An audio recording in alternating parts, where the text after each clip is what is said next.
Seguimos entonces adelante. La vez pasada dije, creo que tenemos ahora ya como una fotografía, una visión general del pensamiento de Benjamín. Y cuando empecé este curso, me dije, vamos a ver qué pasa en este océano del pensamiento de Benjamín, que como ya sinceramente revelé y debía hacerlo, pues todavía para mí era en gran parte desconocido, aunque había leído cosas. Creo que hoy vamos a llegar al fondo. Puedo decir, estoy completamente optimista y entusiasta. Creo que hoy van a entender el fondo del pensamiento de Benjamín. Y desde aquí todo se abre. Puedo decir, creo que hemos llegado, bueno, he llegado, y puede que no, y entonces haya otra cumbre, pero he llegado a la cumbre, puede que haya otra todavía. Pero creo que desde esta ya uno puede empezar a bajar. Entonces, cuando uno llega a una cumbre, después uno va bajando. Y entonces lo demás ya se empieza a abrir fácil y se empieza a entender todo. Creo que tengo la llave, pero en fin, la vamos a discutir. Pero, como siempre, uno tiene que empezar seriamente, dije yo, a sitiar el castillo y hacerlo con sinceridad y empezando cronológicamente a un autor. A un autor hay que leerlo desde el comienzo. Me acuerdo cuando empezamos a leer a Marx, algunos salió enojados después, dijo, van a empezar hasta con los pañales de Marx. Pues sí, cuando a Marx le pusieron pañales y apenas nacía, porque hablé del padre, la madre, el colegio donde estuvo, los maestros del colegio, cosas que nadie toma en cuenta, pero que es muy importante. Bueno, Benjamín también hemos llegado a un punto, después de casi 8 sesiones, y todavía vamos a tener otras interesantes con otros participantes que van a mostrar nuevos aspectos. Creo que hemos ya llegado a un punto en que podremos empezar a entender todo lo que él hizo. Dije la vez pasada, en los círculos que hice en el centro, arriba el materialismo, el marxismo, abajo el judaísmo, el mesianismo, pero hice 3 círculos y dije, en el fondo su pensamiento es una estética crítica de la literatura. Ahora voy a entrar en el centro del círculo central. ¿Qué es para Benjamín la crítica? Y creo que entendiendo eso se entiende todo. Y aún vamos a entender las tesis, yo llamaría, sobre el concepto de la historia. Porque él continuamente, cuando está hablando, dice, pero desde la filosofía de la historia. Pero desde la filosofía de la historia. Pues decir que su crítica supone el horizonte de una filosofía de la historia. Pero no es la esencia de su trabajo. La esencia de su trabajo es una crítica. Entonces, cuando veamos después las tesis famosas del concepto de la historia, debemos saber que eso es el horizonte de su visión de la historia desde donde hace la crítica. Y la crítica se entiende desde ese horizonte histórico, pero lo importante es su crítica, más que aún la visión de la historia. Es decir, estamos en el fundamento de por qué va a hacer o proponer unas tesis sobre la historia. Y habíamos empezado con Fichte porque es lo que él empieza. Es decir, Primer tomo, que tiene 3 volúmenes. Primer volumen, el concepto nos lo está diciendo. El concepto de la crítica de arte en el romanticismo alemán. Ese es el primer tema serio que escribió en su vida. Más, como ya les dije, lo presentó como tesis de habilitación y se lo rechazaron 2 profesores de lo que ya conocemos. Académicos tradicionales, no entendieron nada. Entonces la verdad que me hubiese gustado ahora reunirme con los 2 académicos y explicarles el tema y haberle dicho una magnífica tesis, por lo menos en la UNAM lo hubiéramos aprobado si hubiéramos estado algunos en el tribunal, porque no va a ser que otros hubieran dicho también no se entiende nada. Pero él en esta tesis empieza con Fichte, como les dije, y alguno dirá, bueno, pero ese temita está muy abstracto, ¿y para qué lo habrá tratado? Y estoy seguro que casi todos los que leen Benjamin no prestan atención a Fichte. Más, de los que he leído de Benjamin, ninguno me ha hablado de Fichte. Ni Reyes Mate, ni mi querido Michael Levy. No sé si Bolívar ha hablado de Fichte. ¿Cómo no hablaron de Fichte si empieza a hablar de Fichte?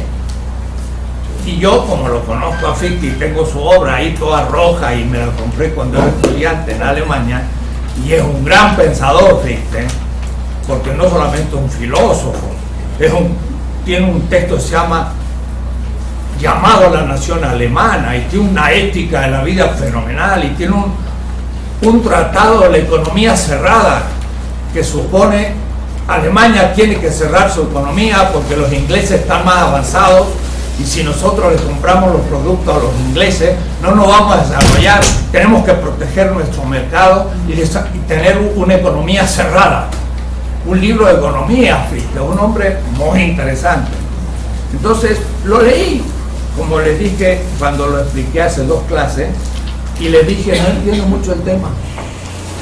Y sobre todo viene Schlegel después, y Schlegel dice no hay 2 aspectos sino 3. Vamos a volver. Y yo dije ay, que está complicado esto, ¿qué sentido tendrá? Bueno, entendí el tema.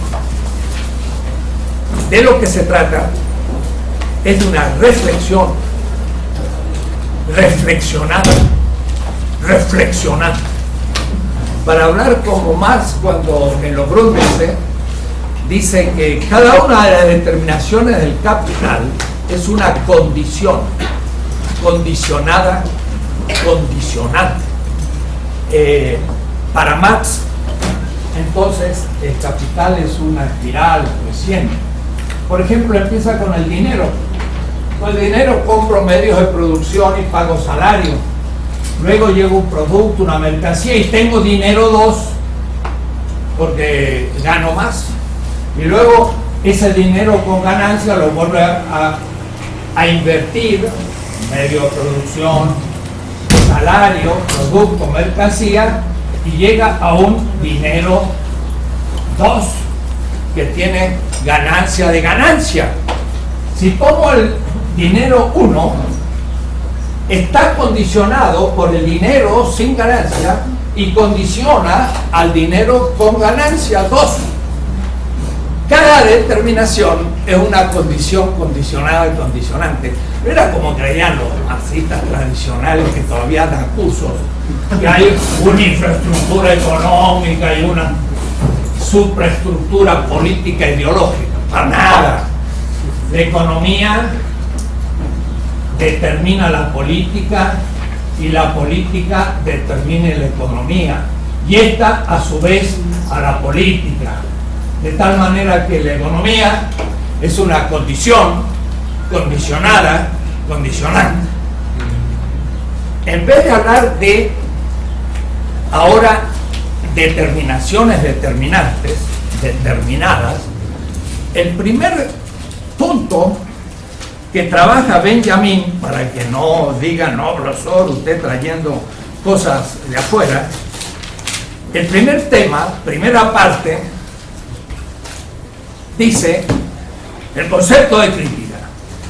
Y la primera parte se llama la reflexión. Y bueno, hay una reflexión,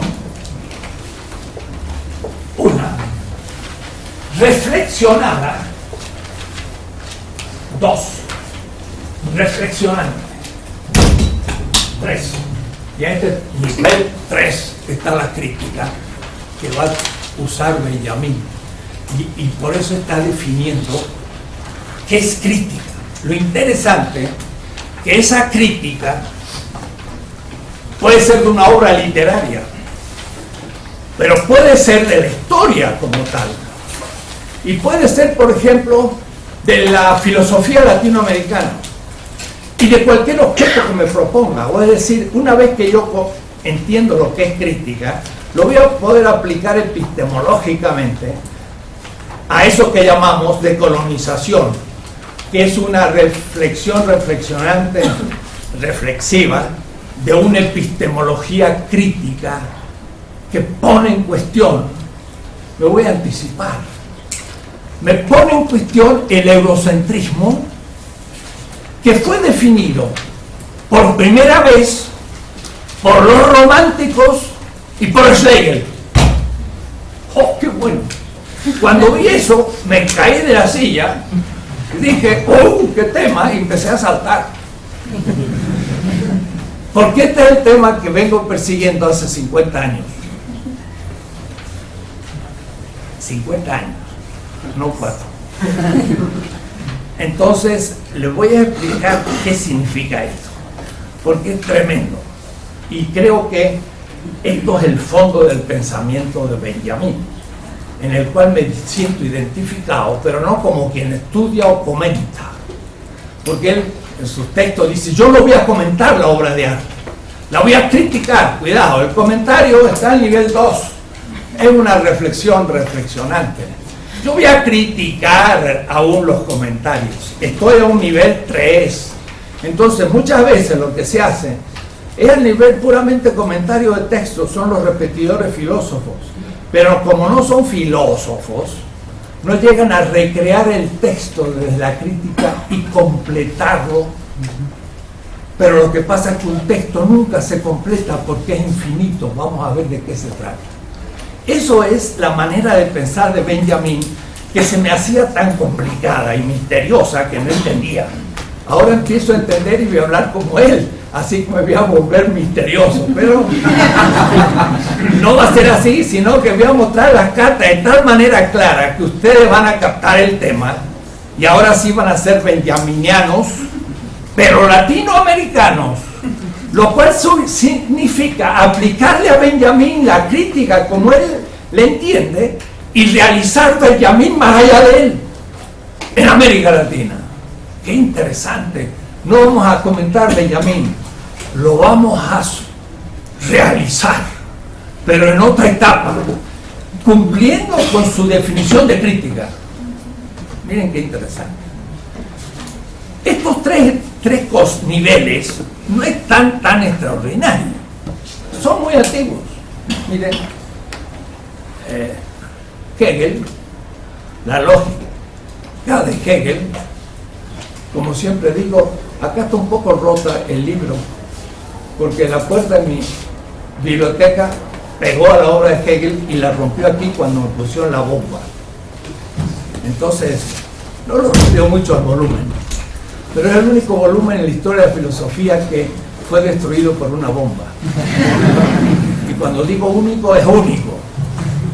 ¿Se dan cuenta? Hay que tener conciencia de la originalidad.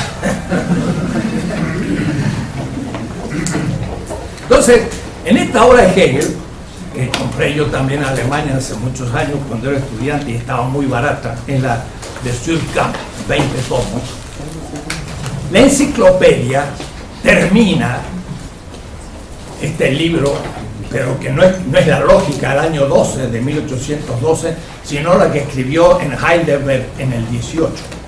termina con un texto en griego de Aristóteles, Metafísica 12,7. En puro griego, el último texto de Hegel. Y en él culmina su pensamiento. Y en el punto grave, dice el texto, sich selbst denkt, denken, denkt. Lo voy poniendo en el pizarrón despacito para hoy dramatizar el tema. Porque si voy muy rápido no lo van a ver. Dice, se piensa a sí mismo, y usa la palabra denk como verbo, y Aristóteles usa la palabra noen, que es del nous, del noema, noen, pensar. Sich selbst denkt, se piensa a sí mismo, el pensamiento, die denken. Y entonces aquí en griego pone nous. Noen, n, nun, o, es nu, o, nus. Selbst sich denkt, die denken in Ergreifung des Denkbaren.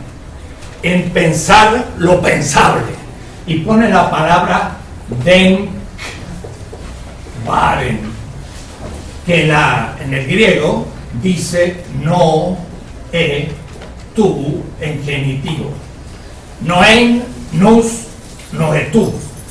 El pensar que piensa el pensamiento. Mejor, la razón que piensa la razón. O la reflexión que reflexiona reflexionando. Así termina la metafísica y así termina el pensamiento de Hegel. ¿En qué sentido tiene ese parágrafo 577 de la enciclopedia? Es el pensar que se piensa a sí mismo como pensar absoluto. Y claro, es el pensar de Dios mismo que se recupera al fin del sistema, que empezó por ser el ser, que era la subjetividad absoluta sin contenido, que cuando se hace fundamento es la esencia, cuando se piensa a sí misma es el concepto, tres partes, ser, esencia, concepto, que son los tres momentos que se está volviendo sobre sí. Esto, para decirles, no es una novedad esto de hablar de tres niveles, pero ciertamente Fichte lo conoce y lo está, más que lo conoce, no conoce la enciclopedia, porque Fichte está hablando en 1797 en la Wissenschaftslehre, que significa la doctrina de la ciencia, que es justamente el pensar que se piensa a sí mismo como superación de Kant, que dijo yo pienso objetos. Pero en la percepción trascendental Kant presupone el conocimiento de sí mismo a la base de la construcción de las categorías.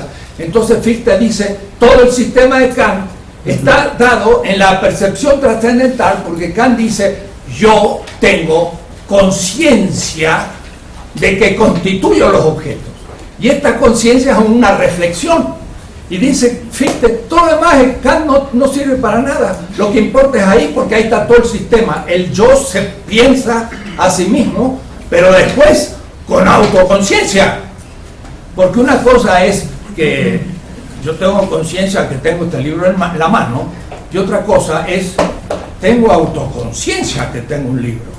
Y eso supone decir que es un libro, que es el lector, por qué la tengo, y es un segundo momento, todavía no un tercero. Entonces, Fichte va a influenciar a Schlegel, vamos a ver eso, porque en 1800 Schlegel está produciendo sus obras, y es eso lo que toma Benjamin. Benjamin, la única fecha que da en estos textos es 1800, pero 1800 Hegel está todavía en Berna como preceptor, ni siquiera ha sido llamado a Jena, y por lo tanto Hegel todavía no ha entrado en nada importante. Va a ser gracias a Fichte y a Schlegel que Hegel va a empezar a pensar esta cuestión de la reflexión, y en 1802 va a escribir un texto, La diferencia entre el pensamiento de Fichte y Schelling. Y ahí se va a situar por primera vez Hegel en 1802. Estamos en el origen de Hegel, de tal manera que Hegel va a tomar de Fichte y de Schlegel su idea de concepto y su idea de idea. Y entonces cuando Benjamin va a hablar de la idea del arte, tiene un concepto muy parecido a Hegel, pero se lo ha sacado Schlegel y lo tengo que explicar despacio. Una cosa es producir una obra de arte. García Márquez o Homero produció una obra de arte, ahí está el material. Eso se da. Pero otra cosa es tomar eso y hacer desde ello un comentario. Y entonces hacer un comentario de quién es Homero, en qué época trabajó Homero, qué hizo Homero o García Márquez. Un comentario. Entonces aquí Benjamin, en la página 57, dice: ¿cómo es posible el conocimiento fuera del autoconocimiento? Es decir, ¿cómo es posible el conocimiento de objetos? Pero de objetos, piensen ustedes, obra de arte, literatura y por último, novela. Porque los románticos pensaban que la gran obra de arte no era ni siquiera la poesía, sino la novela. Y la primera fue el Quijote o Shakespeare, Hamlet. Y entonces es un pensamiento que se vuelve sobre la novela. Conforme a los principios del pensamiento romántico, de hecho, no lo es. ¿Cómo es posible el conocimiento de objetos? Dice, no lo es. Donde no hay autoconocimiento, no hay conocimiento en absoluto. Mientras que donde hay autoconocimiento de correlación sujeto-objeto, está superada, o si se quiere, hay un sujeto sin correlato objetivo, y sigue hablando Walter Benjamin. Puede decir que puede haber un autoconocimiento de el conocimiento del objeto. Por ejemplo, yo puedo hacer una historia de la literatura y hablar de los autores, comentando sus contenidos y dónde estuvieron y la importancia que tuvo y las reseñas. Ya es reflexivo, pero no es crítico para Benjamin. Estamos en el segundo nivel. Yo voy a aplicar esto a la filosofía latinoamericana, en aquello que dicen algunos: no hay filosofía latinoamericana. Hoy voy a tener un argumento tremendo. Van a ver ustedes que bueno. Pero, ¿cómo no va a haber? Hay mucha materia de filosofía, hay muchísimos miles de textos filosóficos. Hay hasta pequeñas historias por naciones, y hasta una de Carlos Beorlegui, ya la historia de la filosofía en América Latina. Pero estaríamos al nivel de comentarios, segundo nivel. El tercer nivel es la crítica. Es la autoconciencia, pero ahora crítica. Y ahí es donde él se va a inspirar en la teoría de la interpretación de los textos de los románticos. Entonces, ahora nos surge un tema, que son los románticos, porque el barroco, que va a ser en alemán Trauerspiel, el Trauer,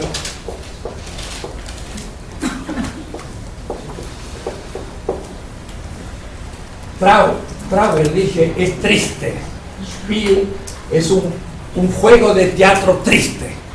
Y es una etapa alemana de una literatura ya por 1620 hasta 1700, que va a ser el barroco, antes que el neoclásico, y no es el romántico. Voy a decir que hay que ver, está el barroco, el neoclásico en Alemania, y luego viene el romanticismo. Esta etapa fue olvidada y nadie la toma en cuenta. ¿Y por qué no la toma en cuenta? Esto va a ser el segundo trabajo importante de el origen del Trauerspiel alemán, y va a mostrar que es una etapa de la literatura alemana completamente olvidada y sobre todo mal interpretada, porque decían, esto se trata de la tragedia moderna. Y ahora viendo la estética de Hegel, veíamos cómo Hegel habla de la tragedia moderna y la tragedia antigua. Y Benjamin va a decir, lo que pasa es que estos autores no son trágicos, no tienen nada que ver con la tragedia. Y toma el concepto de tragedia de Rosenzweig, del que hablé en La estrella de la redención. De pronto se empieza a unir todas las materias. Rosenzweig da una gran visión de la tragedia griega, pero estos autores que son medidos como malos trágicos porque no usan todos los elementos de la tragedia griega, son una literatura inservible, ruinas, olvidada. Y él dice, no señor, lo que pasa es que usted está usando mal categoría, porque esto no es tragedia, sino que es otra cosa, es un drama, y es un drama de otra manera, y lo empieza a analizar con nuevas categorías. Entonces resucita una época olvidada, porque se le ha aplicado una categoría como comentario, nivel 2 de la reflexión, que los anula. Es como cuando me dicen, la filosofía latinoamericana, ¿dónde está el Hegel latinoamericano? ¿O dónde está el Frege latinoamericano? ¿No hay eso? No hay filosofía latinoamericana. Usted está aplicando ciertas categorías. Es decir, está tomando, mira lo que estoy tomando, la fama y el reconocimiento mundial del eurocentrismo como criterio para ver si aquí hay una no filosofía. Si yo uso otros criterios, puede surgir una filosofía interesantísima, mejor que la de Hegel. Upa, puede ser, claro, no eurocéntrica. Y entonces, más actual que la de Hegel, porque es eurocéntrica a muerte. Y lo que descubrí, que el padre del eurocentrismo, que siempre yo le he dicho, y voy a demostrar cómo, son los románticos. Puede decir, Schlegel es el padre del eurocentrismo que estamos sufriendo y del cual ahora sí Benjamin no se da cuenta, porque no es colonial Benjamin. Entonces van a ver qué cosas más extrañas. De lo que se trata es de la criticabilidad de un texto. Y ahí usa una palabra que no sé si se usará en otro lugar, pero muy bonita. Kritisierbarkeit en alemán. Así como Marx también usa una palabra muy interesante, Tauschbarkeit. Dice, el valor de cambio tiene también Tauschbarkeit, intercambiabilidad, o está hecho para ser intercambiado. Y inventa esa palabra, Tauschbarkeit. Aquí inventa una palabra, creo que es Kritisierbarkeit. Crítica, criticable, criticabilidad. Criticabilidad es la posibilidad de un texto de ser criticado, pero en la visión de lo romántico es de ser completado. Esa es la idea, ser completado. Y aquí él se pone en este trabajo, en su tesis doctoral abortada, hablando de aborto ahí en México, Goethe no cree en este tercer nivel, también se sitúa al segundo, y por eso él va a criticar a Goethe, y lo hace muy fuerte en este texto. La dicha criticabilidad es la plena realización de la obra de arte. ¿Cómo? A través de la crítica.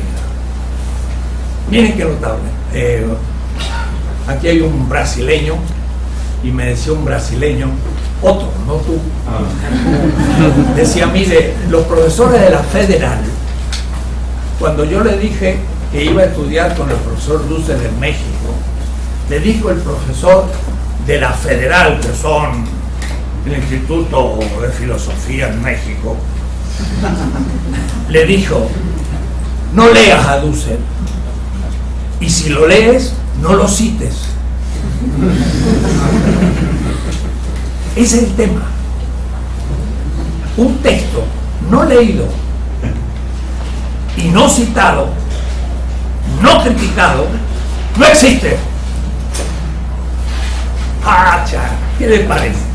Esa es la idea de fondo. No existe, y escrito en castellano está inédito. Eso no lo sabía Benjamin porque escribía en alemán. Usted puede escribir un hermoso libro, 1100 páginas en español, y está inédito. Porque la cultura dominante crítica, que es la que realiza las obras en un proceso, la ignora porque no lee la lengua y dice, ay, qué bonito, pero no está en inglés. No, bueno, entonces dice, como no leo el castellano, lo siento, puede decir, no existe. Esa formulación la vamos a escuchar enseguida en Novalis. Fenomenal, fenomenal. Y es el pensar de Benjamin. La obra de arte producida existe materialmente. Ahí está una obra de tamaño. En tanto que hay crítica, claro, y la crítica del mercado es muy eficiente. Cuesta $4 millones. Eso es la crítica. Porque, ¿cómo es que vale tanto? Yo no entiendo por qué vale tanto, pero si alguien paga 4 millones, que sí que debe ser. Y la crítica se muestra cómo realmente vale eso. Pero puede haber otras obras de otros pintores de Oaxaca que podrían valer más, pero no valen un 5, y los regala porque nadie se los compra, y algún día quizás, como Van Gogh, va a decir, mire qué genio hubo, o quizás se rumbraron, se rompieron, desaparecieron y nunca existieron. Pues si la materialidad de la obra no es el fenómeno de su plena realización, es decir, una obra tiene un proceso de su origen material y su realización histórica por etapas. Y claro, una que resiste muchas etapas viene a ser una referencia clásica. Pero la obra no era clásica cuando fue escrita. Cuando García Márquez estaba escribiendo sus 100 años de soledad en México, muerto de hambre, la verdad. ¿Acuerdan de la anécdota, no? La señora, espero que funcione esta vez porque si no nos morimos de hambre, ¿no? La señora esperaba que estuviese escribiendo algo decente, el pobre García Márquez.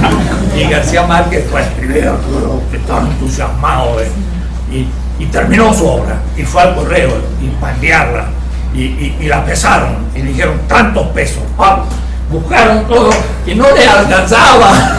Entonces envió la mitad de la obra, porque no tenía más dinero, y llegó a la editorial iberoamericana en Buenos Aires, México, Buenos Aires, y entonces le pidieron que enviara la otra parte, porque les había gustado, y así empezó. Pero la obra materialmente es el punto de partida. La obra a ser olvidada o recordada, o mal recordada, porque se la puede insustancializar a la obra.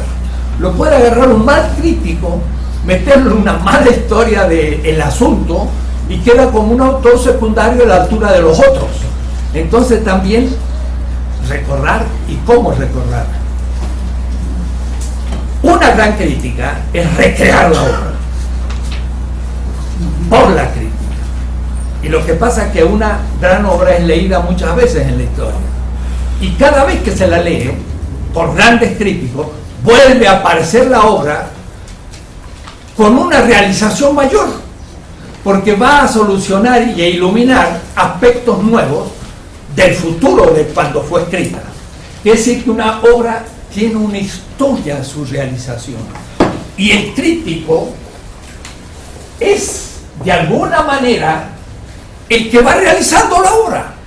Y por eso que Schlegel, y ahí termina la tesis de Benjamin, al final de este libro, sobre el concepto de la crítica de arte, dice algo muy, muy tremendo. Dice, la falta de productividad poética que a veces se atribuye en particular a Friedrich Schlegel, que es el gran teórico, no pertenece a su imagen en sentido estricto. Pues primordialmente él no deseaba ser poeta en el sentido de un productor de obras.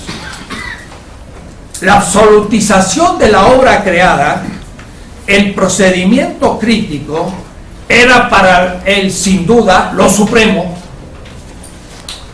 Entonces, hasta casi más que escribir la poesía, era hacer una crítica que mostrara su significación.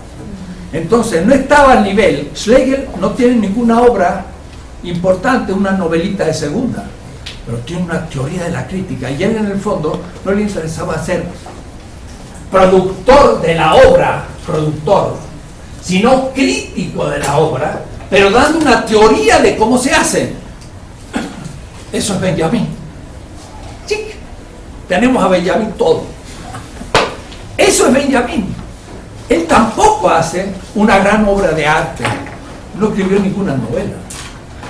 Él hace pura crítica de todas las obras. Y hace más, hace una teoría desde el horizonte de una filosofía de la historia que Schlegel tenía en potencia y que Hegel explicitó en la filosofía del derecho, pero él quiso hacerla explícita, y esos son el concepto de la historia. Es la visión que él tiene de la historia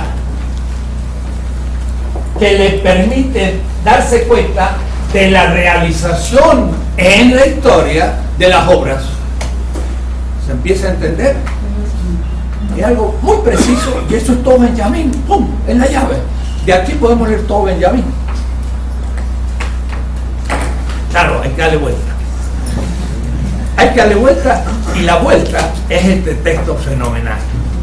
Cuando lo leí, es como cuando leí el texto de los Grundrisse de Marx sobre el trabajo vivo como exterioridad, aunque a Jorge Veraza le da mucha rabia eso de la exterioridad, porque como no es filósofo no entiende lo que es. Pero en fin, es un colega de la Facultad de Ciencias Económicas, marxista, complicado, pero al fin.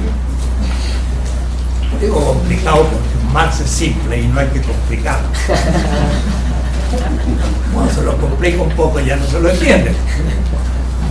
Entonces de pronto yo estaba leyendo y de paso una cosa, todo es griego. Los románticos descubren a Grecia y Schlegel descubre la India y hace traducciones del Upanishad y del Rig Veda, y de ahí que la lógica de Hegel comienza con el ser, y entonces habla de la India, y es Schlegel que le ha propuesto el tema. Entonces todo esto está relacionado, es todo un pensar Grecia. Los románticos recuperan Grecia, pero voy a mostrar eso lo que significa después, y el contexto enorme que eso significa. Pero por ahora no entremos a la crítica de los románticos y el inevitable eurocentrismo, de alguna manera superado con la exposición de Juan Manuel, que por la asistencia a las clases de Lehmann, él hasta descubrió el pensamiento náhuatl, y Sahagún y Bartolomé Las Casas, lo cual es un hallazgo muy bonito, también novedoso, porque yo creo que nadie nunca ha sospechado ese tema. Pero no creo que ese tema haya permitido a él hacer una revisión crítico-histórico mundial. Lo suyo sigue siendo muy eurocéntrico, y de ahí que la critibilidad o la criticibilidad puede aumentar en grados de realización de las obras si se las sitúa más allá del eurocentrismo. Ya van a ver, porque él está hablando de la doctrina de Goethe sobre la validez canónica de la obra griega. Goethe tiene una visión muy simple de la teoría del arte.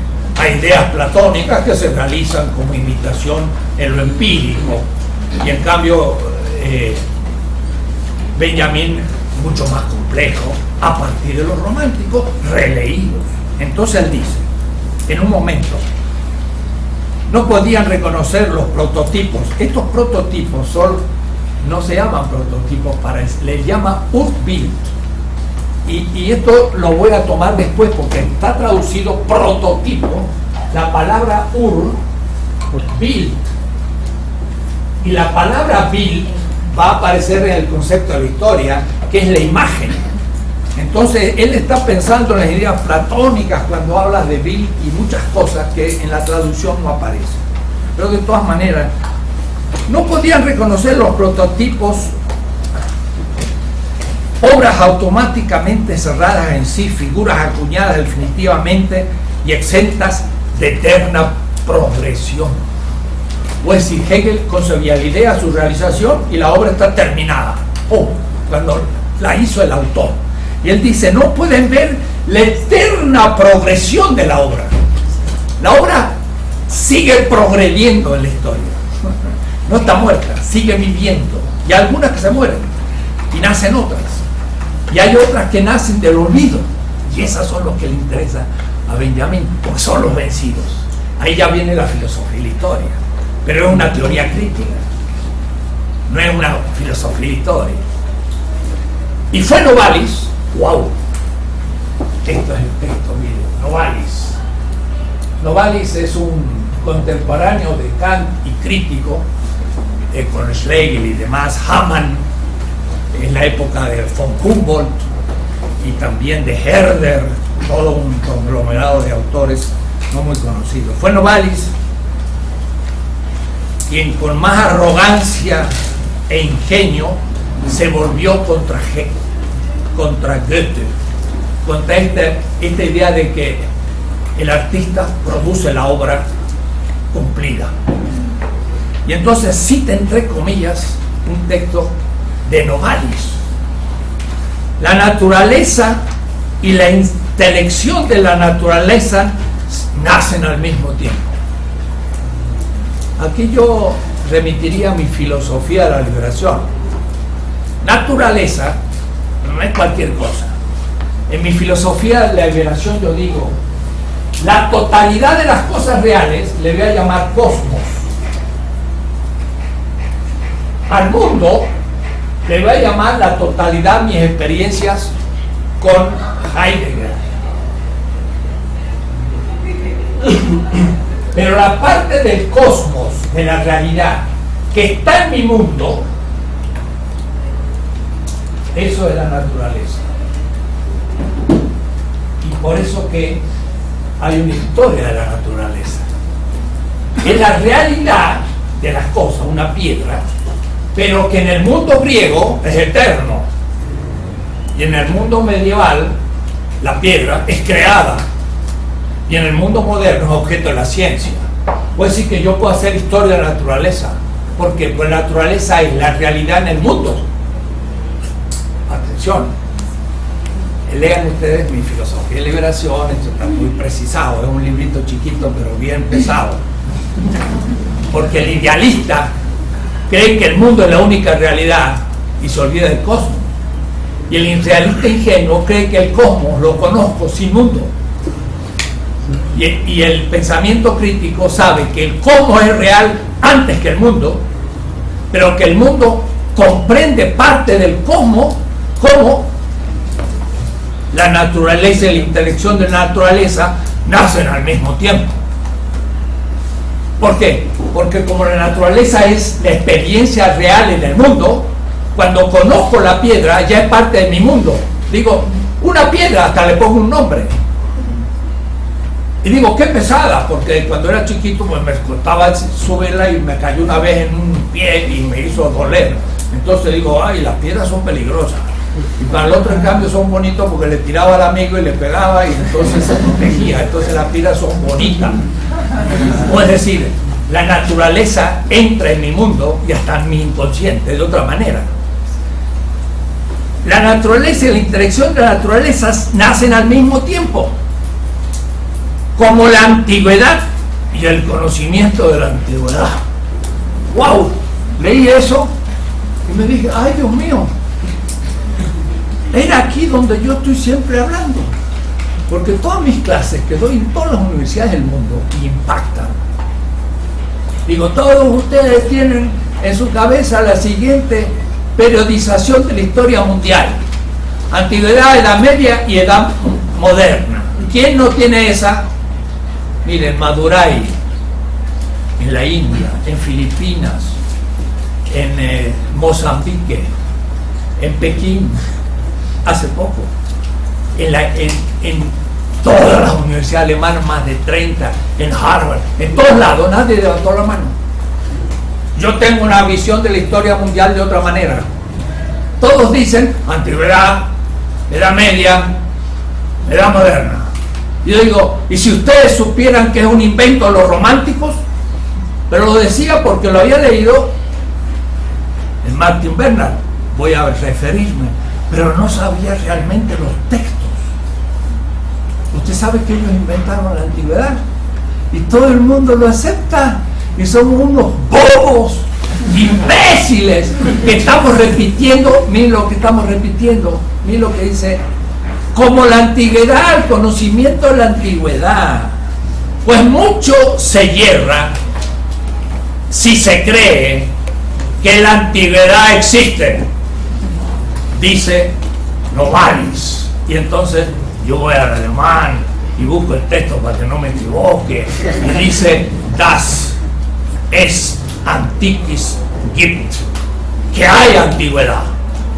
Muchos yerran creer que a nivel 1 hay antigüedad, y dice tan solo ahora, y dice así, ¿no? Erst jetzt fängt die Antike an zu entstehen. Solo ahora la antigüedad comienza a nacer. A nivel, no 2, sino a nivel 3. Van a ver. Pasa con la literatura clásica como con la antigüedad. Propiamente hablando, no se nos ha dado, no está presente, sino que debe ser producida por nosotros. Antigüedad. Solo mediante el estudio diligente y el ingenio de los antiguos nace para nosotros, für uns, para nosotros,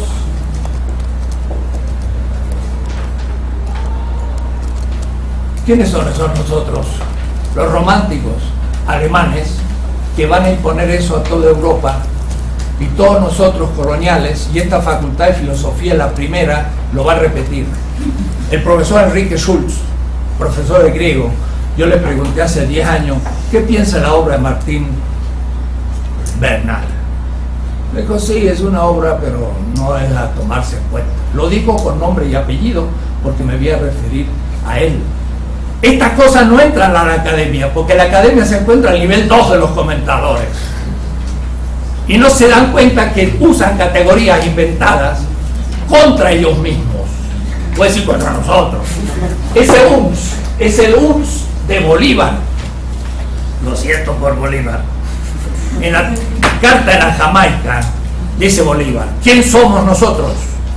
No somos ni pueblos originarios ni españoles. ¿Qué somos? Era un criollo, pero un azteca o un maya no preguntaba quién somos nosotros. Es bien lo que lo sabemos, pero Bolívar no, y todos nuestros patriotas tampoco, porque Hidalgo tampoco sabía quién era, porque estaba entre los españoles y entre los indígenas, y no era español y no era indígena, y estaba ahí en el medio. Ahora ese es europeo, pero yo me lo pongo sombrero y digo, nosotros los europeos descubrimos América. O como Sarmiento, un filósofo, pensador, literato argentino, escribió un libro, miren qué bueno, ayer, domingo, gracias a Juan Carlos, di una conferencia por Skype, y ese congreso estaba en La Rioja, en Argentina, y cuando saludé, le dije, saludo a la tierra de Quiroga. Quiroga era un caudillo allá en el siglo XIX, del cual Sarmiento escribió su vida, y para él era un caudillo popular, bárbaro, y él decía, a los gauchos hay que matarlos, Sarmiento, y a los indígenas con ellos, Era un señor, Domingo Faustino Sarmiento, con unos labios bien afro, de un color bastante acentuado, de ascendencia afra, pero se sentía más blanco que Churchill. Y entonces escribió un libro que se llama Civilización y Barbarie. Y dijo, hay que terminar con estos indios y estos bárbaros. Tenemos que imitar a la sociedad norteamericana técnica. Tenía la visión de los románticos. La élite nuestra, igual que los porfiriatos, sí, igual que el positivismo, igual que Barrera, los científicos eran científicos eurocéntricos. Tenemos que dar vuelta a toda la historia. Pobre Juárez, si no hubiera estudiado Derecho y sido un liberal, hubiera sido un gran indígena. Pero traicionó a los indios y se hizo liberal. No debo decirlo, perdón. Voy a decir, esto supone hacer toda la historia de nuevo, porque la que tenemos está bien construida por los románticos. Bueno, ya me entusiasmé y ya estoy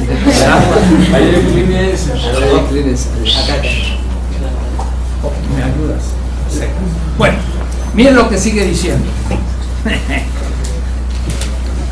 Pasa con la literatura clásica como con la antigüedad. Propiamente hablando, no se nos ha dado, no está presente, sino que debe ser producida por nosotros. Solo mediante el estudio diligente y ingenioso de los antiguos nace para nosotros una literatura clásica que los mismos antiguos no tenían. ¿Cómo que los clásicos no tenían la literatura clásica?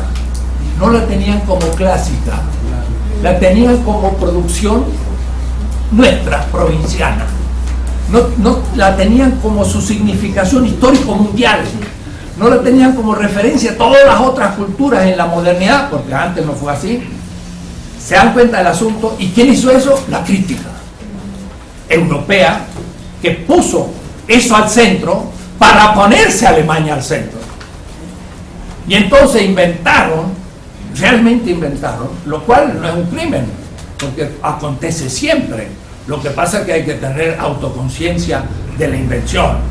Y sobre todo cuando uno está a nivel crítico, saber que fue una invención que hay que reinventar. Y entonces ahí estamos parejos y seguimos en la realización de la obra. Van a ver cómo se hace eso. Y dice, solo que no se crea tampoco demasiado rígidamente que la antigüedad y lo perfecto estén ya hechos como los que nosotros llamamos un hecho. Están hechos tal como la amada por el signo acordado del amigo en la noche, como las chispas en el contacto con el conductor eléctrico, o la estrella por el movimiento del ojo. Es decir, ahora comenta Benjamín, todo eso es Novalis, que para mí es el fondo ahora de Benjamín mismo. Es decir, dice ahora Benjamín tomando el texto, pero no diciendo qué cosa que hay que superar, diciendo esto es exacto, vamos a comentarlo. Es decir, no solo allí donde un espíritu creador lo reconoce, no se trata de un hecho en el sentido de Goethe, que es en el segundo nivel, que es una pura, ingenua repetición de una historia.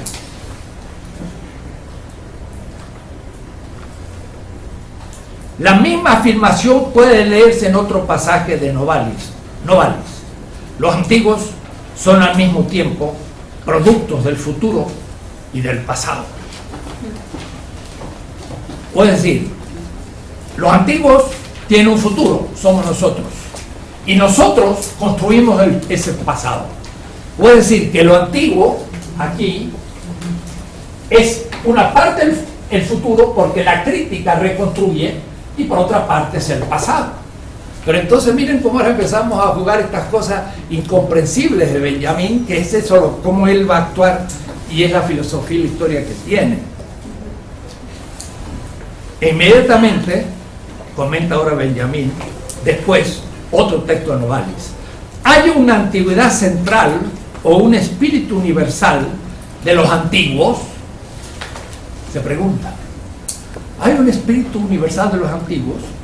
Y dice ahora Benjamín, la cuestión coincide con la tesis de Schlegel sobre la unidad constitutiva de la poesía antigua, y ambas han de entenderse como anticlasicistas.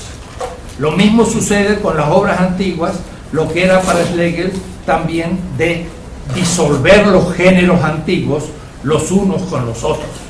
O es decir, lo que los antiguos entendieron por género, nosotros tenemos que redefinirlos. Esa es la idea de fondo. Punto. Hay que entender bien lo que eso significa. Significa, cada generación creadora de la historia rehace la historia desde el presente. Y por eso que voy a aplicar esto a una cantidad de cuestiones que son muy actuales. Es decir, voy a utilizar un poco la idea para ir más allá del asunto. Los románticos, entonces, que tendremos que estudiarlo, ahora se abre un nuevo capítulo, ahora vamos a tener que hacer un seminario sobre Schlegel y sobre otra gente, porque nos damos cuenta que hay... Los románticos proponen a la crítica como el momento coesencial de la teoría del arte. El arte no solamente es el artista y la producción de la obra de arte, sino que es esencial al mismo tiempo la crítica. Sin crítica, la obra de arte no existe, se olvida. Y ese es el olvido del cual va a hablar continuamente.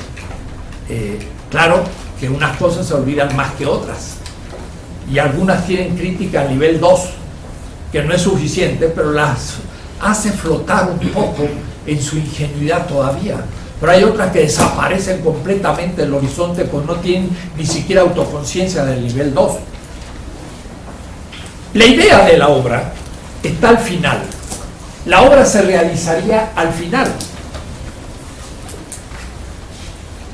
pero en el fondo es infinita.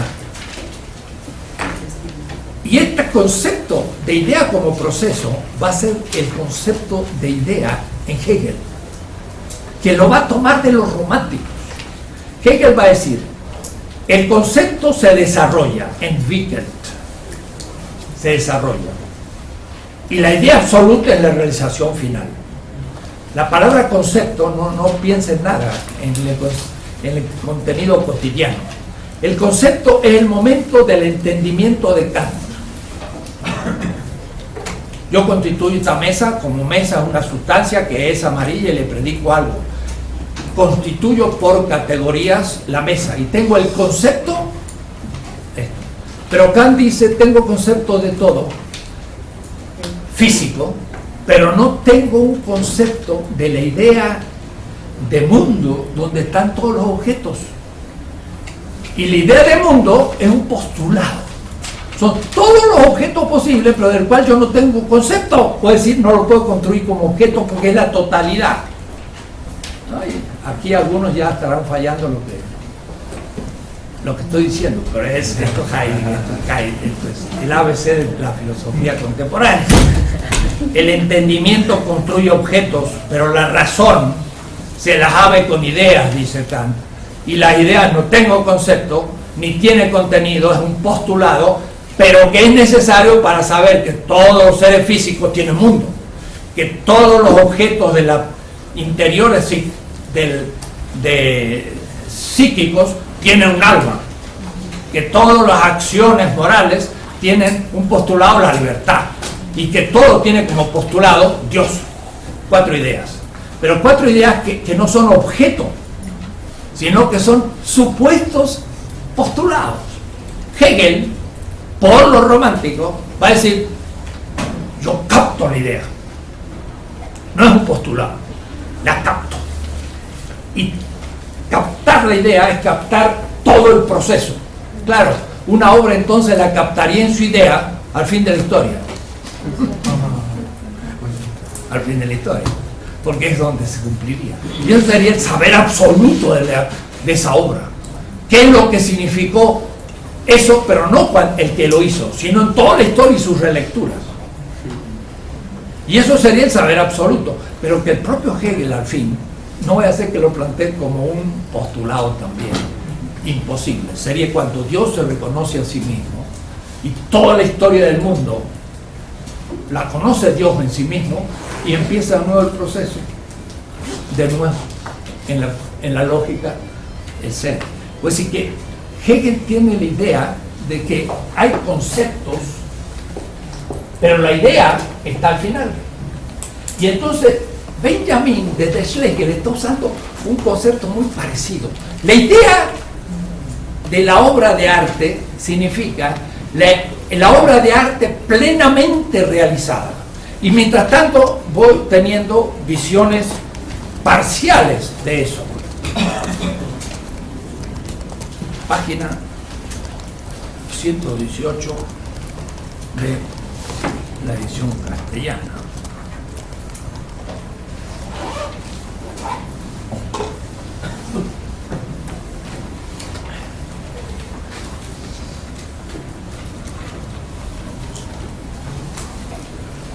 Pero en cierta manera eso ya lo sé, lo voy a dejar aquí. La teoría goetheana del arte de Goethe no deja solo y resuelto el problema de la forma absoluta, sino también el problema de la crítica. ¿Por qué? Porque cree que la obra se puede criticar ahora y aquí, pero Goethe se niega a reconocer la criticabilidad como momento esencial en la obra de arte. Es decir, la obra de arte esencialmente es construida en el tiempo, en su criticabilidad, en el estar siendo criticada. Y entonces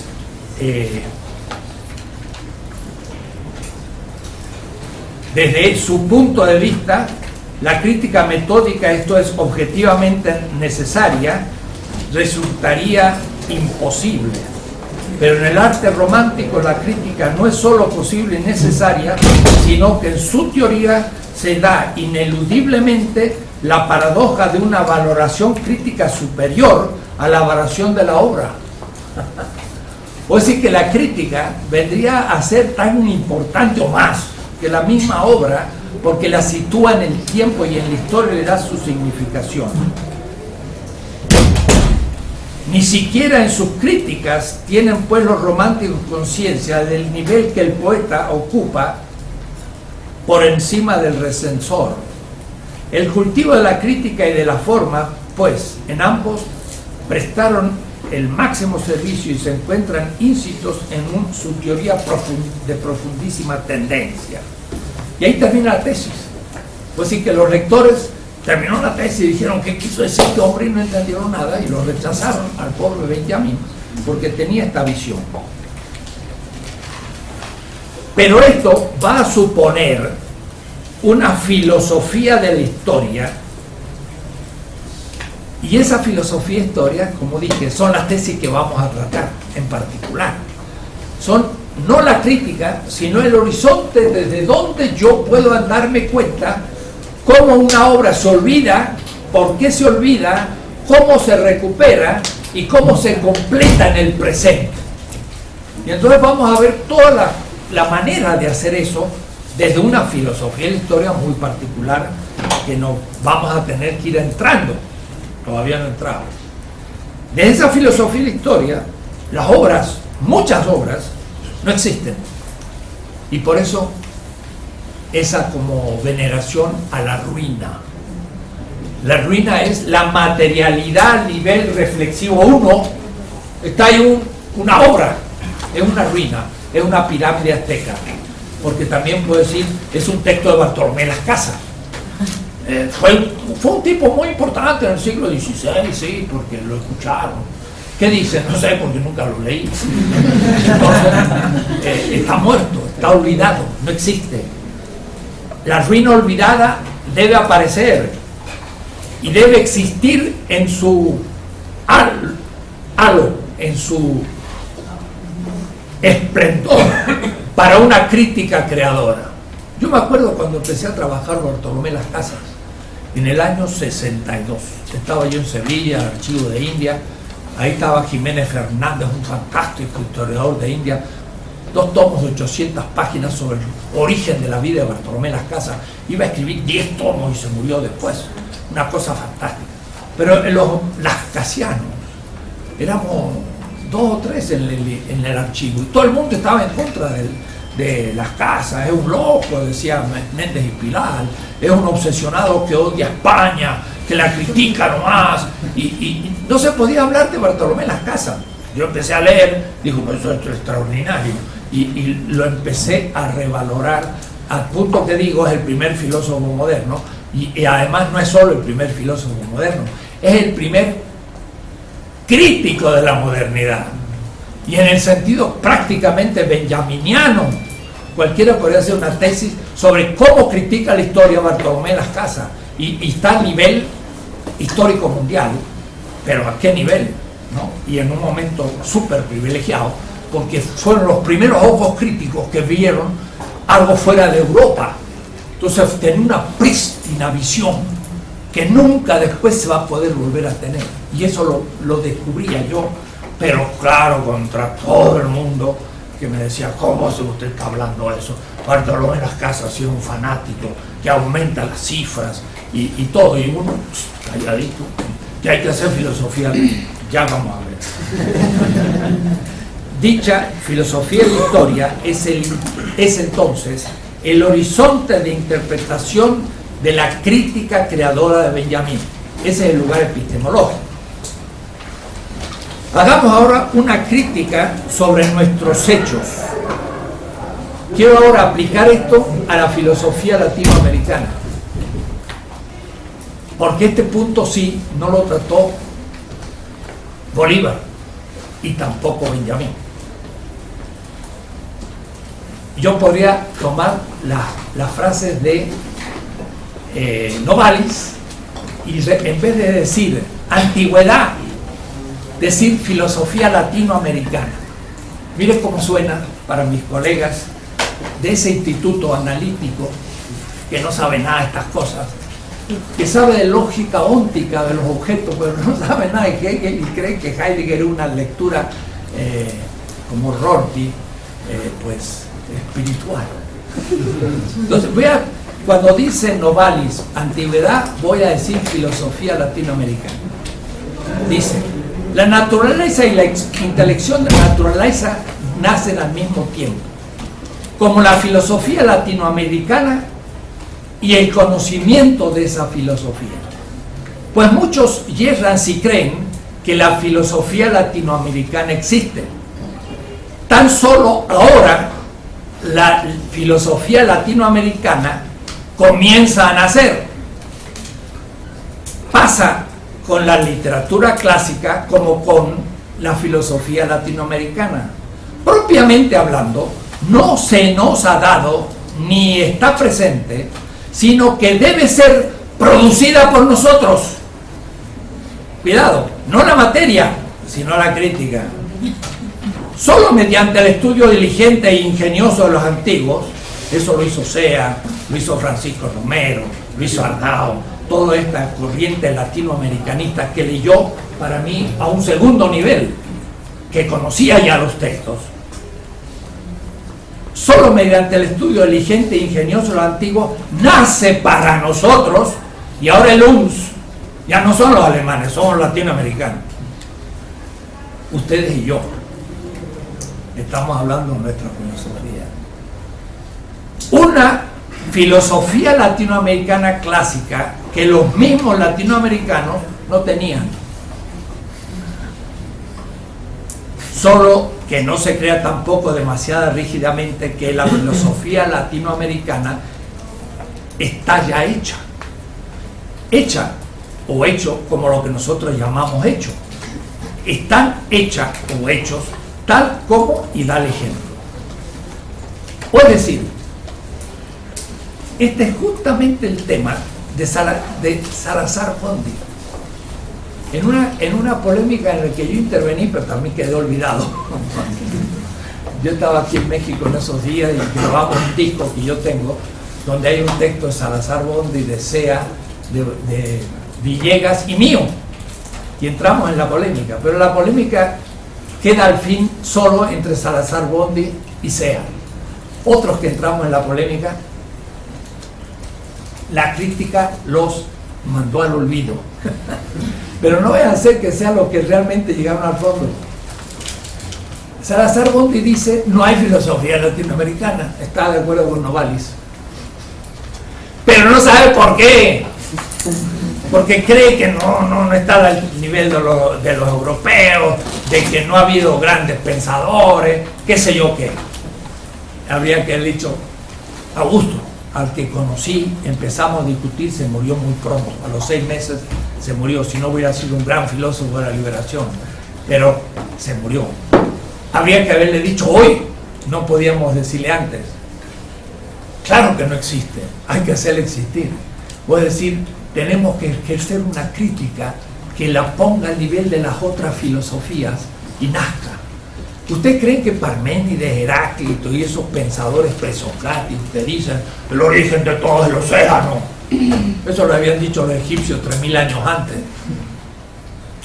¿Y por qué son grandes filósofos? Lo tomó Aristóteles y mostró que ese era el concepto de materia, que era una de las 4 causas en su fantástica metafísica. Y entonces ahora esos fueron elevados a la filosofía por el filósofo Aristóteles. Si no hubiese existido Aristóteles, Parménides, Heráclito hubiesen desaparecido como han desaparecido todos los filósofos fenicios. Cartago tenía mucho más antigüedad que Grecia, y por eso Benjamín dice, oh, maldito el día en que fue destruido Cartago. Lo dice Benjamín, porque es semita. Y cuando se destruyó Cartago, los romanos mataron la mitad de la cultura del Mediterráneo, y ahí sí que quedó liquidado, porque destruyeron materialmente los textos de las grandes odiseas que habían escrito ellos y los grandes filósofos y pensadores de Cartago. Todo desapareció. Entonces era un crimen fabuloso, porque eso sí que no se recupera más, porque no había manera. Entonces Salazar Bondi no entendió que había la materia para una filosofía, pero que la crítica es la que concluye los textos y los hace reales. Entonces, tan solo ahora comienza la filosofía latinoamericana a nacer. Y por eso, el texto el pensamiento filosófico latinoamericano y del Caribe. Esta obra es un solo recuerdo a nivel 2 o empieza a ser a nivel 3. Algunos ni lo han leído, por supuesto, está muy grande. Pero al comienzo hay algunos pequeños artículos, una introducción.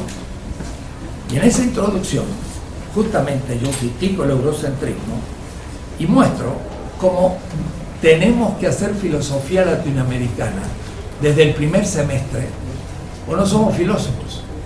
Tenemos que ver a los presocráticos desde América Latina como críticos y realizar Parménides ahora. ¿Es posible? Evidente. Lean mi filosofía de la liberación. En Estados Unidos, el ser humano es un anglosajón blanco. Llega un mexicano, un mestizo, hablando mal el inglés o ni siquiera hablándolo, no es humano. El ser es anglosajón. El no ser es illegal. ¿Se entiende Parménides? Hoy. Hay que ir a buscar. Dice Heráclito, el ser llega, el logos, hasta el muro de la ciudad. Puede decir, hasta la frontera del río Colorado, del norte al sur. Más allá de la frontera están los hoi polloi, los más. Son los asiáticos y los bárbaros, que no son humanos. Heráclito, ¿es actual? Más actual no puede ser, si es lo que piensa Bush. ¿Se dan cuenta? O es decir, o yo hago a eso real, o ¿para qué estudio los presocráticos? No me sirven para nada. Y lo que se estudia, por lo general, no estudia para nada. porque no lo actualizo en la crítica. Miren cómo esto pone de cabeza toda la filosofía Benjamín, porque él hace una crítica literaria, pero nosotros vamos a hacer una crítica filosófica, y el otro tiene que hacer una crítica histórica, y el otro psicoanalítica, y todos son críticas a las ciencias humanas. Entonces está dando la clave de todo.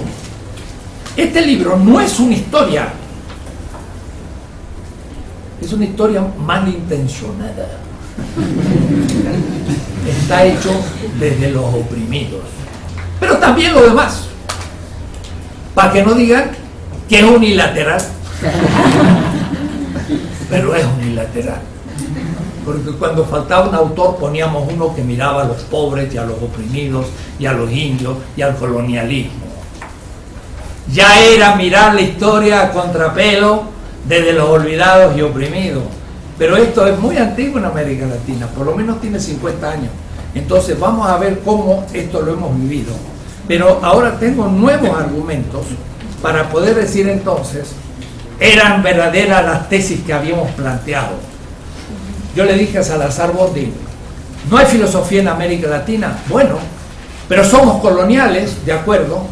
Teoría de la dependencia nos muestra que somos coloniales. Empecemos por su negatividad. Preguntémonos filosóficamente por qué somos colonia. Y eso ya es un tema nuevo. Es tan nuevo que Benjamín no lo pudo pensar. Y tampoco Marx. Porque lo tenemos que pensar nosotros. Heidegger no lo pudo pensar. Y Levinas, al que le pregunté, maestro, usted ha hablado de la Shoah, el holocausto. Muy bien, mataron 5, 6, 7 millones de judíos. ¿Y qué me dice de los 15 millones de indios? De los 13 millones de esclavos de América. Y Levinas me miró, me dijo, yo no sé de eso, tiene que hacerlo usted. Eso me lo dijo en 1972. Y desde ese día vengo pensando esto. Que Levinas no podía pensar, y que él sabía que no podía, y en cierta manera me encomendó hacerlo, pero no necesitaba su encomienda.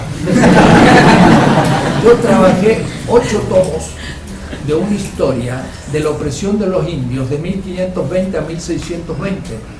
2.400 páginas publicadas en el CIDOC, el centro de Illich en Cuernavaca. ¿Y cómo se me ocurrió a mí estudiar la defensa y la opresión de los indios de 1520 hasta 1620? Porque ya tenía muy claro que la historia había que mirarla desde los pobres y los oprimidos. Y le voy a decir más, se lo voy a decir cuándo descubrí eso. Yo estaba en un pueblito de Israel como carpintero, y al que comandaba esa cooperativa, que era un francés genial, porque era un profesor universitario que era obrero, pero obrero por compromiso, le conté la historia de América y dije en un momento, Pizarro con 20 llegó al Perú y mire, conquistó un imperio. Y entonces Paul Gaultier, francés, me miró y dijo, te pusiste muy entusiasmado ahí que Pizarro conquistó un imperio. ¿Quiénes son los importantes? ¿Pizarro o los indios? Wow. Estamos en Nazaret, donde un tal tomó un día en la sinagoga un texto y dijo, el Espíritu de Dios está sobre mí y me ha consagrado para dar una buena nueva a los pobres. Sí. Y entonces me dice, ¿quién es importante? ¿Los pobres indios o Pizarro? Y yo dije, qué metida de pata. Y esa noche le escribí a un amigo historiador de mi provincia que se llama Esteban Fontana. Le dije, un día tenemos que escribir la historia de América del otro lado. Eso fue en 1959 en Israel. Eso es justo la intuición de Benjamín. Y no conocía nada de Benjamín, pero teníamos la misma fuente. ¿Se dan cuenta? Y de ahí entonces surge todo el pensar la filosofía desde la negatividad colonial y romper la filosofía académica eurocéntrica que cunde el 99% en América Latina en las universidades. Y hay que dar la vuelta. ¿Cómo? Otro ejemplo. Hay un libro que, como les digo, a Enrique Schultz, le dije, Enrique, ¿qué te parece este libro Black China de Martin Bernal? Me dijo, no, está bien, pero está muy criticado. Lo escribió en 1987. Miren el tamaño, son 3 tomos. Y además tiene un cuarto que es responder a las objeciones. Son 1.800, 2.000 páginas. Black Athena significa Atenas de Sócrates, negra. Negra. Las fuentes afroasiáticas de la civilización clásica. Es un libro monumental. Cuando lo leí quedé convencido, pero no hay un profesor de historia de la filosofía griega o de historia de Grecia que lo tome en consideración. ¿Por qué? Perdóname, le pega en la madre. Es un libro tremendo. Es justo en la línea de Benjamin. Miren lo que hace.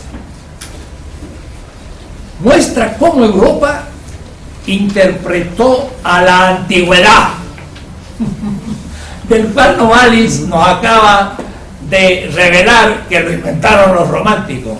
Y no es para menos. Acá hay 200 páginas sobre los románticos y está todo Schlegel, y era una crítica feroz a los románticos. Miren qué importante. Benjamin se inspira en los románticos y está muy bien, y estoy de acuerdo, pero no se da cuenta de lo eurocéntrico que son los románticos. En cambio, Martin Bernal sí se da cuenta que son eurocéntricos, pero empieza por la madre del eurocentrismo, el helenocentrismo, del cual todos los románticos son adoradores, con Winckelmann. Winckelmann estuvo allá por 1840, tomó el arte griego, hizo unos estudios fantásticos, y el arte griego fue el arte celeste de toda la humanidad, que surgió de la nada, porque los griegos nunca debieron nada, y la filosofía surgió en Grecia, y así se enseña en esta facultad. Yo no sé si han visto ustedes mi historia del arte. Yo tenía 12 años y estuve en Bellas Artes, y entonces había un libro grandote de Pelloán, historia del arte. Entonces el profesor de arte griego nos hacía mirar las figuras, y yo me acuerdo todavía hoy, 12 años tenía, era una provincia, pero uno se puede cultivar. A los 17 años yo tenía toda la historia del arte mundial bien sabido, porque además del bachillerato iba a Bellas Artes a la tarde, de 4 a 9 a dibujar, a hacer escultura y estudiar, además de mi bachillerato. Eso me hizo menos burro. Yo me acuerdo que cuando yo veía a los griegos, los primeros esculturas, no sé si ustedes han visto, eran hieráticas, bien paraditas. Yo decía, esto se parece mucho a los egipcios. Yo pensé eso, pero no, eran griegos. Eran griegos, no le debían nada a los egipcios. Y los egipcios venían con una cultura de 2600 años antes de los primeros. El Partenón y todo nació muy antes, y el Partenón mismo está todavía representando árboles como Karnak en Egipto, que son árboles del desierto, y en Grecia no había ese tipo de árboles, sino que eran del Nilo. Entonces todo era arte. Pero lo más notable de esta obra es que muestra cómo en el siglo XVI y XVII y parte del XVIII, la cultura clásica en Europa era Egipto. Y entonces yo encuentro a Egipto nombrado por Ginés de Sepúlveda, por Bartolomé Las Casas, por Rousseau todavía. Todos, cuando hablaban de lo clásico, era Egipto. Entonces él muestra aquí en esta obra el modelo antiguo, The Ancient Model of Antiquity, y muestra cómo el centro de la interpretación era Egipto, y por eso en Roma había estos, no pirámides, sino obeliscos con los jeroglíficos, todo. Y más, Napoleón va a hacer la invasión de Egipto 1793, para por último poder conocer lo que es y se fue con todos los científicos franceses porque Egipto era la última moda. Pero de pronto, capítulo 4, las hostilidades contra Egipto en el siglo XVIII. Entonces Europa empieza a cambiar su época clásica. Miren qué interesante, es un estudio ideológico sobre el modelo de interpretación de la historia. Egipto era lo clásico y ahora va a ser Grecia. Y entonces, ¿cómo la cristiandad luterana va a tomar a Grecia como fundamento y no Egipto? Porque le es mucho más conveniente desde 3 aspectos ideológicos en la página 198. La idea de progreso, desde Condorcet, la idea de raza superior y la idea del romanticismo eurocéntrico. Europa tiene una raza superior, es el centro del progreso, y Grecia fue el origen, pero Alemania es su culminación. Por eso Heidegger dice Parménides y yo. Pero eso es todo el pensamiento romántico, justamente. Y yo decía romántico, no sabía lo que decía, me parecía que era muy romántico. Pero no tiene nada que ver, era el romance, es la novela.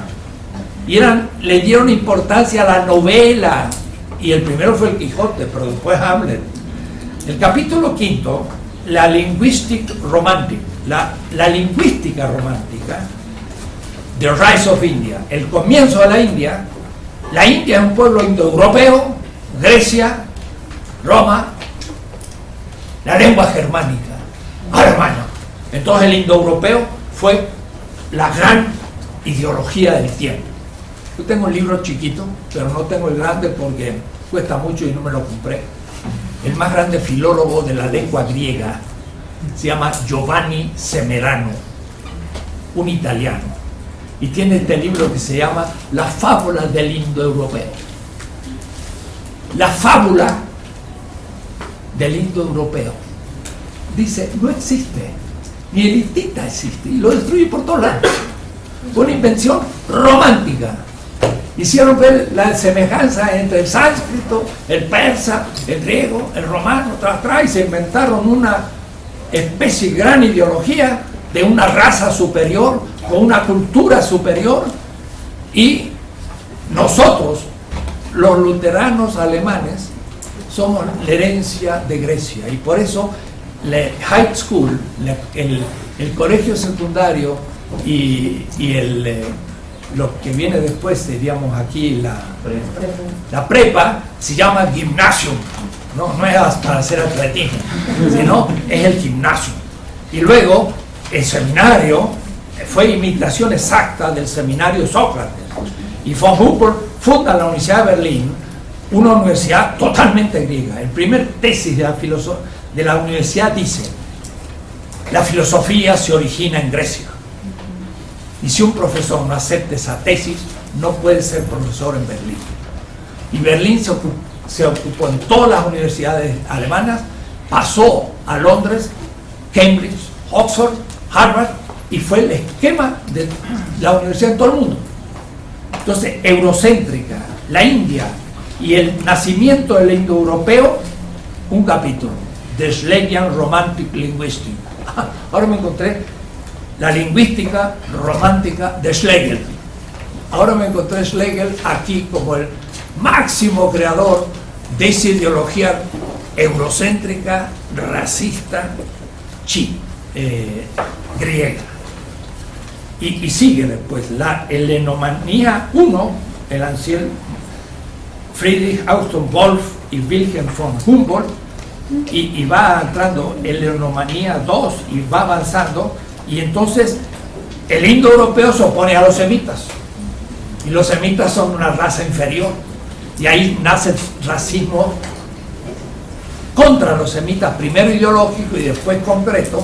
Pero esto es al fin del siglo XVIII. Esto va a culminar con Hitler. Qué paradójico que Benjamin va a ser perseguido por los nazis y se inspira en los románticos, y lo cual me parece muy bueno. Pero tenemos que ahora empezar a distinguir entre la teoría crítica de lo romántico y el contenido histórico de lo que significó. La tesis de Martin Berna es extraordinaria. Le llama Atenas negra. ¿Sabe por qué? Porque Atenas era una colonia de Sais, egipcia. Y los egipcios es una cultura africana, negra. Los faraones eran negros, Tutankamón era negro. Todas las grandes faraonas, la belleza, todo negro, venían desde el sur, era Bantú. ¿Cómo va a ser? Eso, terrible, ¿no? Fue una cultura negra, la madre de las culturas del Mediterráneo, de los semitas y de los griegos. Y por eso entonces, esto es una obra fenomenal, que justamente, para mí, es una aplicación de la crítica a la manera que Benjamín nos propone. Porque entonces, de pronto, desarticula todo un horizonte de categorías que nos permiten entender entonces de otra manera. De la misma manera, desapareció la filosofía en América Latina como el Trauerspiel. El Trauerspiel es una etapa de la literatura que se olvidó, que se dijo no existe y nadie le dio importancia. Y entonces él se ocupa de cambiar las categorías. Dice, si yo pienso que este juego barroco es como la tragedia griega, no sirve, no funciona, es una mala tragedia. Pero entonces tengo que cambiar la hipótesis de lectura. No es una tragedia, es otra cosa. ¿Qué es? Y eso es el trabajo de Benjamín, el origen del Trauerspiel alemán. Un grupo de autores desconocidos se los pone a leer y muestra que es un gran teatro, y un teatro crítico de la modernidad, del progreso y sumamente actual. Y eran autores de segunda. Eso nos ha pasado con la filosofía latinoamericana. ¿Por qué? Porque Hegel y los románticos pensaban que el corazón de Europa era Alemania, Dinamarca e Inglaterra. Dinamarca era un gran imperio. Y el sur de Europa había sido, pero en los Pirineos empezaba el África. Entonces España sale de la historia para la ilustración toda y para los románticos. Y América Latina ni les cuento, somos colonia de alguien que desaparece, o es decir, somos los desaparecidos de los desaparecidos. Cuando yo en España voy y digo, España en el siglo XVI es el primer país moderno, no sabiendo que para mí modernidad es una palabrita negativa y creen que le estoy haciendo una especie de laudatio. Digo, ¿cómo si es un país medieval, viene la Inquisición? ¿Cómo va a decir usted que España es el primer país moderno? Pues sí, la Inquisición no es medieval, en la Edad Media no había una Inquisición de ese tipo. Fue un servicio de inteligencia del Estado moderno español que liquidó a los mozárabes y a los judíos los expulsó porque necesitaba homogeneidad. Eso es moderno, no es medieval. España es el primer país moderno porque es el primero que sale del enclaustramiento musulmano, y entonces se niega el siglo XVI, y al negar el siglo XVI nos barren, porque también barren nuestro barroco y toda la cultura de esa época, y los Bartolomé Las Casas y los Antonio Rubio y todo, pero además nos barren de la historia hasta hoy. Por eso que cuando yo estaba en París en el 62, leyendo a Sea, Leopoldo, dice, estamos fuera de la historia. ¿Por qué? Porque la Ilustración nos tiró fuera. Somos de esas ruinas olvidadas de la historia, porque somos dominados. Benjamín me da la clave para volver a recuperar esta historia del pasado. Entonces, hay muchas razones por las que no hay filosofía latinoamericana, porque no la recuperamos desde otras categorías que nos podrían entender la cosa. Por eso que tenemos que inventarla desde sus ruinas olvidadas, pero con prestigio. Entonces yo dije una vez, Clavijero, en cuanto a su visión de la historia, es más importante que Kant. Algunos me habían dicho, qué bárbaro, ¿no? Kant, ¿cómo usted lo compara con Clavijero? Pero la visión de la historia que tenía Clavijero era muy superior a la de Kant. Kant tenía una visión eurocéntrica, completamente eurocéntrica. Se ha estudiado ahora lo que dice el África, lo que dice el Asia. Europa es templada, es el centro de la historia porque es un clima aceptable. Los climas tropicales no son propios de la civilización. Entonces Kant es un racista eurocéntrico. Mientras que Clavijero, cuando es expulsado por la Ilustración borbónica y representa lo mejor anterior del barroco jesuita, se va a Italia, expulsado por ser jesuita. Cuando escribe historia de México, no escribe la historia criolla blanca, escribe la historia de los nahuas, de los aztecas. Esa es la historia que escribe Clavijero. Es decir, él tenía una visión de la historia en que había que resucitar a los olvidados y ponerlos en la historia. Y era más importante que hablar de la historia después criolla. Y aún a los europeos les decía, cuidado, porque lo que hicieron los nahuas y los aztecas es justamente lo que hicieron los griegos, los romanos y los egipcios. No más, pero no menos. Y los compara continuamente. Dice, aquellas pirámides son tan grandes y mejores o más esplendorosas que las de Egipto. Y ustedes las consideran tan grandes, pues aquellas también. Es decir, tenía una visión de la historia, de la filosofía de la historia, muy parecido a Benjamín, porque se ocupó de recuperar lo olvidado y darle un sentido. Y ahí que estamos justamente en esa situación actualmente. Este es un gran argumento para mostrar lo siguiente. Para nosotros latinoamericanos, la filosofía latinoamericana no debe ser un curso allá en el último semestre para enterarnos de quién existió. Es un curso en el primer semestre para saber quiénes somos y quiénes son mis maestros, cómo surgió esta escuela filosófica de la UNAM o de la que sea, y desde ahí estudiar nuestra realidad, cómo la han visto los filósofos del medio y cómo la interpretaron o a veces la negaron, o cómo fueron eurocéntricos y empiezan a no serlo. Y desde ese horizonte empezar a reconstruir toda la historia, pero cuidado, tampoco empezar con los presocráticos. Hay que ver también confucianismo y el taoísmo, y hay que ver los Upanishads y las grandes culturas jainistas de la India. Hay que ver los profetas de Israel, que son grandes pensadores, y los presocráticos. Y después hay que ver los grandes pensadores de la humanidad, Confucio y taoísmo, el Lao Tse, y después la Sankara, Platón y Aristóteles.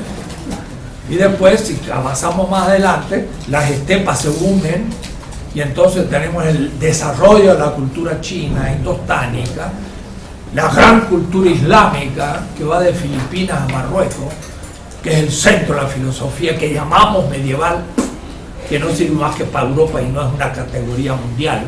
Entonces no existe la Edad Media tampoco, ni sería bueno reinventarla, pero hay medievalistas. Son especialistas de un ente que no existe. Y ahí en el sentido no de novalis, sino definitivo. Porque cuando aparezca la doctrina crítica, desaparecerá aún la palabra. No tiene sentido lo que se llama Edad Media. Es el tiempo en que Europa, del 700 a 1492, estuvo arrinconada por el mundo árabe y desconectada del sistema mundo, al cual los árabes estaban conectados. Y el feudalismo es un fenómeno europeo, nada más.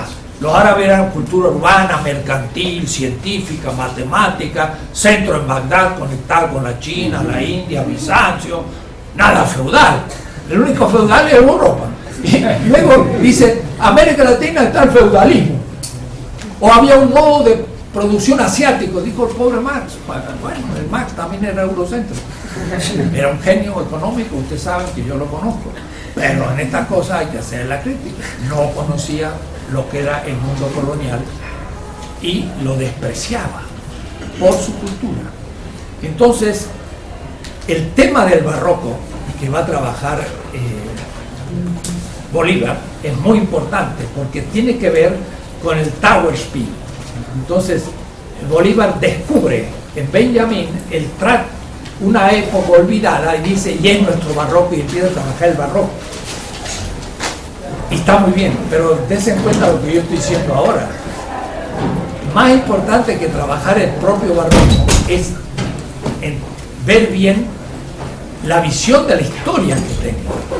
Y esta manera fragmentaria de atacar algunos temas no significa que eso sea el único método posible que hay que darse en ello. En la filosofía de la historia tiene una visión más mundial, y en esa visión hay que tener no ya lo fragmentario que suena a postmoderno.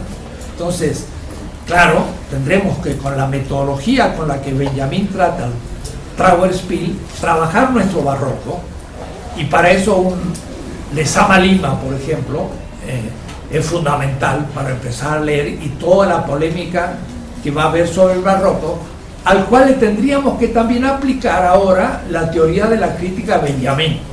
Y una cultura que pasó desapercibida en América Latina como inexistente, tomará ahora la fuerza de una gran cultura. El debate es moderna? ¿No es moderna? ¿Critica la modernidad? ¿Es otra modernidad? ¿Cómo se sitúa el tema? Entonces ya ahí viene una discusión. Pero yo diría que es una discusión al tercer nivel ya, porque tomamos las obras del barroco y las elevamos a un nivel de crítica universal o mundial o a otro nivel. Y eso es lo que vamos a también tener que ir haciendo. Y a poco vamos a tener que ir entrando en el tema. Bueno, esto fue hoy el tema, el concepto de crítica, que se va a ir aclarando poco a poco. Pero supone que la crítica, y le paso la esencia del tema, la crítica completa la obra. Y la obra tiene un verden, un devenir, que la crítica continúa. Y la relectura de los textos es fundamental para la completud, diría yo, inventando una palabra, para completar la obra. Y por eso entonces que ahora somos nosotros responsables de decir, no hay filosofía latinoamericana, muy bien, es nuestro deber hacerla. Pero cuidado, entender lo que significa eso en el sentido de Novalis y de Schlegel. Pero esto abre todo un capítulo. Tendremos que estudiar mucho más a fondo Schlegel y los románticos. Y ver entonces, discernir muy bien entre la metodología romántica, muy interesante, y el contenido de su construcción, eurocéntrico, al cual hay que criticar y montarnos sobre ello. Pues si nosotros seríamos los posrománticos, los que van a criticar el romanticismo eurocéntrico en tanto eurocéntrico.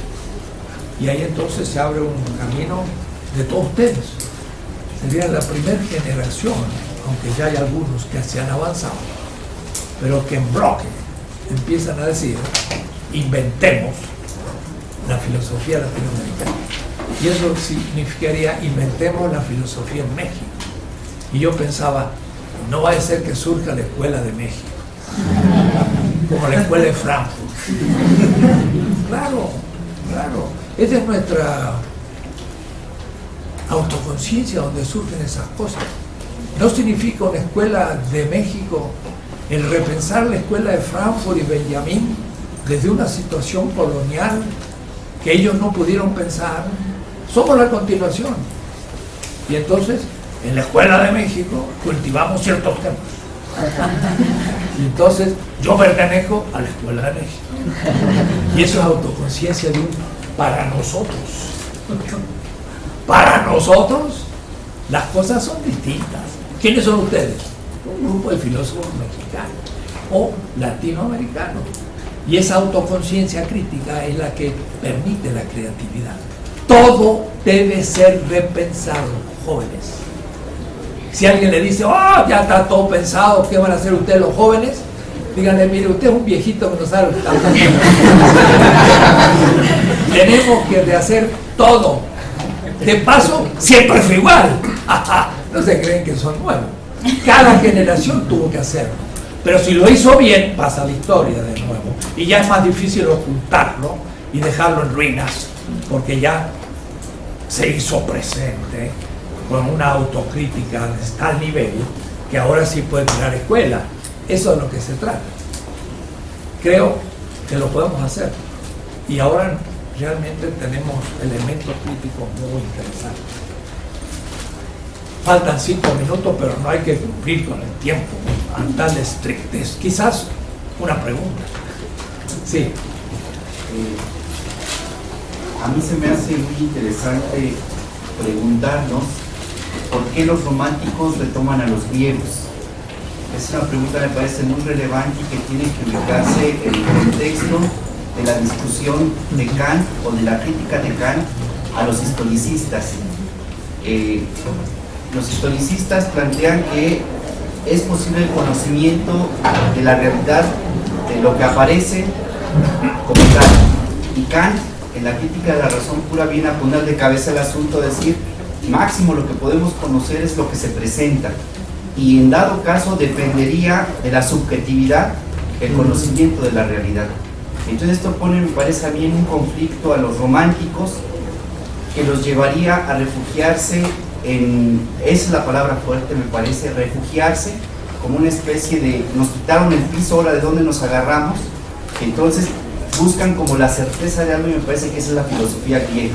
Y hacen una conexión entonces sí, a través de Jena con Jonia directamente. Pero será cuestión allí de discutirlo, ese es un punto. Otro punto... Bueno, pero perdón, hay ciertas razones que se dan.